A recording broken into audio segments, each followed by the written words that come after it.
there's been a lot of talk about whether or not Xbox is back and if they've taken the initiative, and if they've kind of dispelled all of the bad juju and vibes over the last few months and even years, depending on how you look at it.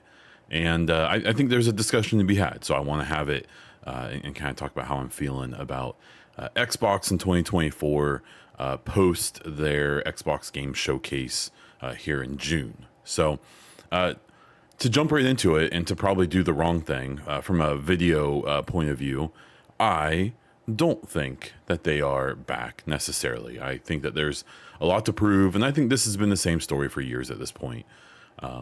It's easy to get caught up in the hype of this last showcase and think like, oh, the dominoes are finally falling, even though they might be. But we need them to prove it. And I feel like that's what we've been saying since the Xbox One generation even. What I will say is what feels different now is the thing I noticed about this showcase wasn't just that they had a bunch of really good games, almost all games I was interested in, with a few exceptions. But there was gameplay on basically everything that wasn't Blizzard. And with Blizzard, there wasn't gameplay because, you don't really want to show World of Warcraft amongst all these other games. That game is what it is, but it is very outdated and it doesn't really come up to snuff. But, almost every game, whether it was, one of the multi-platform games showed or a first-party exclusive or a first-party multi-platform, which is a whole different discussion, had gameplay of some type. Now, you get into the discussions about like the Gears of War E-Day trailer, where Jeff Keighley, in my opinion, put his boot in his mouth pretty hard, and then doubled down on it by saying that it was a cinematic, even though then it was disputed by Gears devs or a Gear dev, saying that it was all in-game assets recorded in Unreal Engine 5.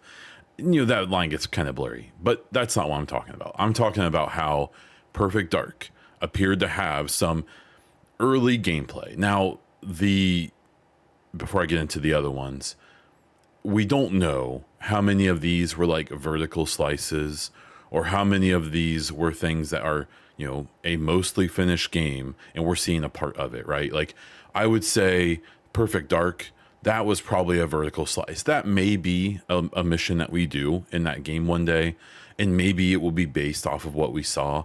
But I kind of doubt that game's like almost done, and they showed us a part of it. A lot of the assets, a lot of that felt very vertical slicey, which if you don't know what a vertical slice is, so when you develop a game, and if there's any game devs who want to explain this better in the comments, please do. But a vertical slice is where you make a small snippet of a game and finish it. You do everything where it's got, finished environments, finished animations, finished textures, finished voice acting, finished everything. Like it's a small snippet of the game that is done. Like it is completely done. And what these are often used for is one, pitching games or doing like showing like higher ups or execs and publishers and stuff. This is the game that we're making. And what it's also used for, I'm under the impression of, is setting the tone for the rest of the game. So you make a vertical slice, and then now the whole team knows what the expectation is. Like, this is the level of everything we're going for. And what they're also used for is these showcases, right? So like Perfect Dark was probably a vertical slice. A game like South of Midnight, that was it, I believe. The Cajun Bayou, Louis Southern, United States game. That looked like that was just a level that they finished. Like that part of the game's done. I'm sure it's not complete the whole game, but that didn't feel like a vertical slice. That seemed more like something else. And then you have like a third example of like State of Decay 3, where that was obviously a cinematic trailer, but there were multiple times, especially if you've played like State of Decay 2, you could recognize some of the animations and stuff from the current game. So, this is an iterative game. It seems like they have just, upgraded it significantly. But there's a lady on top of a car shooting zombies with like a sniper rifle or something. And every time I see that trailer, she does this like spin around where she like turns the complete opposite direction, and that's like you see them do that in the game right now. So that's an interesting one where that doesn't seem like a vertical slice what we saw, and it doesn't seem like it's probably going to be part of the game.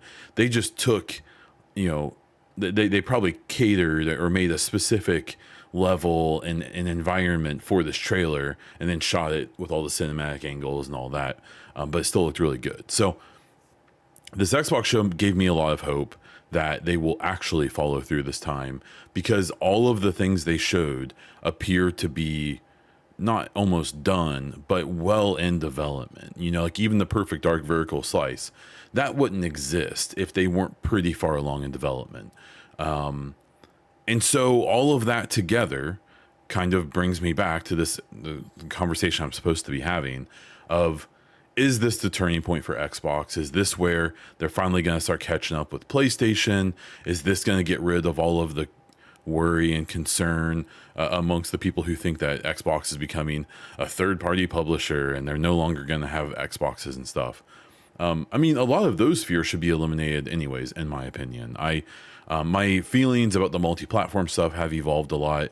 I do think that you are going to see a small but significant catch up in the next 6 months for Xbox as a few of these things come out, and as we probably see more things at Gamescom, and even, you know, they're supposed to be talking about more hardware sooner than later.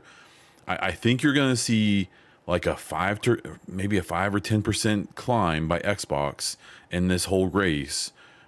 Which isn't huge, but it's enough to get some momentum going, because they just had this really great showcase. It looks like there's legitimately a bunch of good games, from first-party exclusive titles all the way to multi-platform games that are going to be Game Pass day one, which is still their biggest strength.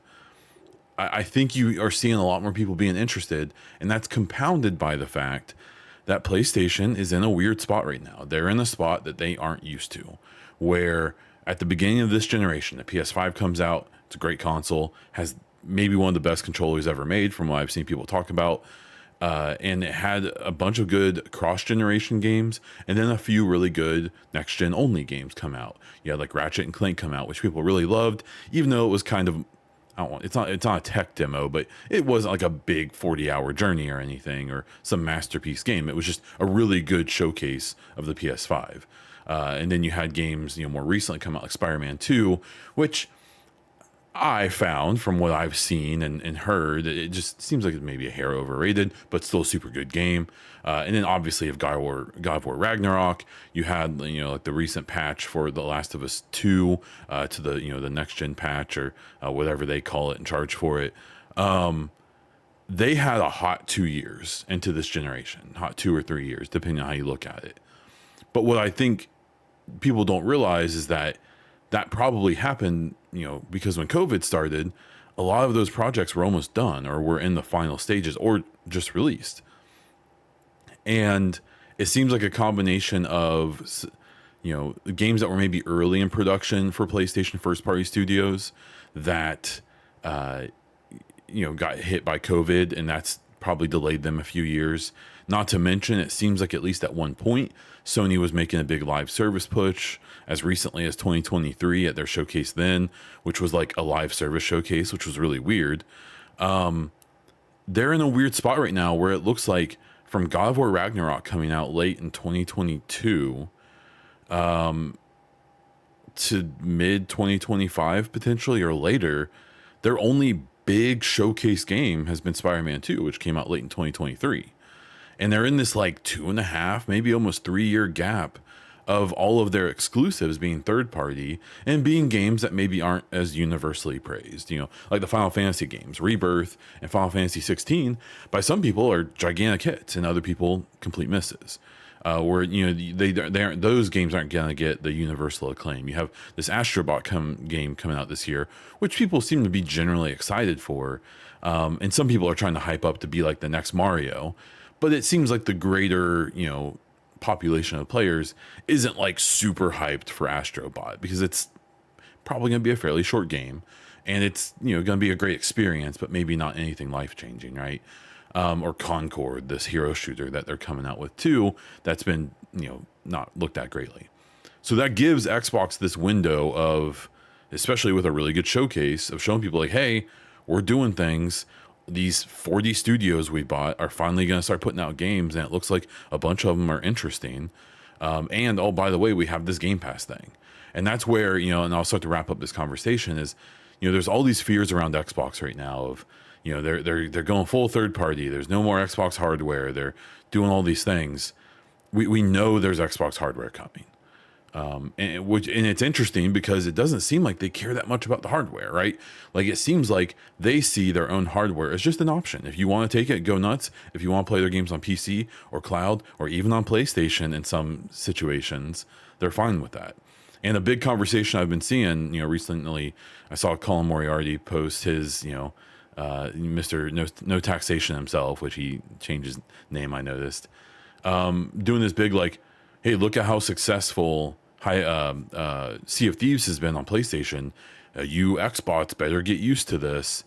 And my opinion on that's changed a lot, where one, the other games that Xbox put on PlayStation didn't do very well. Grounded did okay.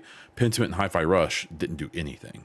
So that makes me think like, yeah, they probably are going to put more over there. And it's probably going to be a lot of multiplayer stuff.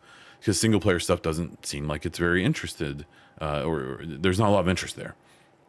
The other part of it is I've definitely come down to the point of, as long as Xbox still makes hardware and they still have Game Pass, games being sold on PlayStation from the Xbox platform is just subsidizing Game Pass.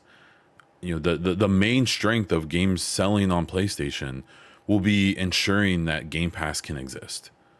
So why would that upset me or anyone else at this point? I mean, the traditionalist in me and the Xbot that is deep in here that tries to not come out too much doesn't want to see Halo on PlayStation, doesn't want to see Gears on PlayStation. And I don't think those things will happen. They could.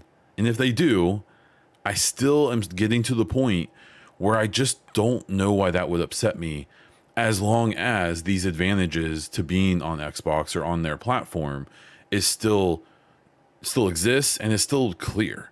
Like, if they can keep doing Game Pass and putting these first party games day one on Game Pass by selling those games, especially after after some kind of exclusivity window, but maybe day one, if it keeps that service, then cool. Because hopefully, and I would assume people even on PlayStation, if they start seeing like, oh man, Perfect Dark's pretty good. Oh, Gears of War's pretty good. Like, yeah, I guess I could buy this for $70 on my console, either day one or later, or I could just pay $15 a month and do it on Game Pass on Xbox. Then that may be attractive, but that only works if you're getting your value, right? Like if you, the problem is if you release one good game a year on Xbox and you can't justify that Game Pass, right? Or if there's only one, we have to also consider multi-platform, things like that, third-party games. But say there's just one game a year that someone is interested in on Game Pass, then it's not worth it. You might as well just buy that game straight up. The trick is, and what they seem to be trying to do with all of these studios and their third-party deals, is to make Game Pass seem worth it. That you would have spent more than $15 a month, but you didn't have to. You got to do this instead. And that's where I think that Xbox can take advantage of this time. And I think probably in a fairly small way, we're going to see, probably sales and things like that increase in the next couple months and maybe through the rest of this year for Xbox. They're not going to catch up to PlayStation 5. Like they have sold one Xbox for every two PlayStations. You're not going to make up that gap this generation. But what you can do is you can gain momentum through the rest of this generation. You can start to get in the mind share of people more often who say like, oh yeah, Xbox is putting that, one of their games over here. But if I did play it over there, I'd get it earlier, I'd get it cheaper, I'd get it, in other ways, and I'd get all the other stuff. I don't know. It's interesting. Do I think Xbox is back? I think they took their most significant step to being back that they have since the Xbox One came out. I think they've done that. But they're going to have to keep fighting these issues people have with their layoffs, with potentially more of those things happening. And they're going to have to actually follow through with all of these games. And that's where I'm going to wrap up this rambling mess of a video. If you have thoughts about this, leave it down in the comments. I would love to hear from you. If you like the video, please hit the like button. If you want more thoughts like this about the industry and Xbox in general, gaming news and speculation and rumors in general, please consider subscribing to this channel. If you really like what I have, please consider becoming a YouTube member. You get a cool little icon beside your name when you comment. You get these kind of videos early, which seems like a lot of people who do subscribe and are a YouTube member. Basically, everyone watches these when they come out early, which I really appreciate from existing members. And yeah, that's all I have for this one. So until next time.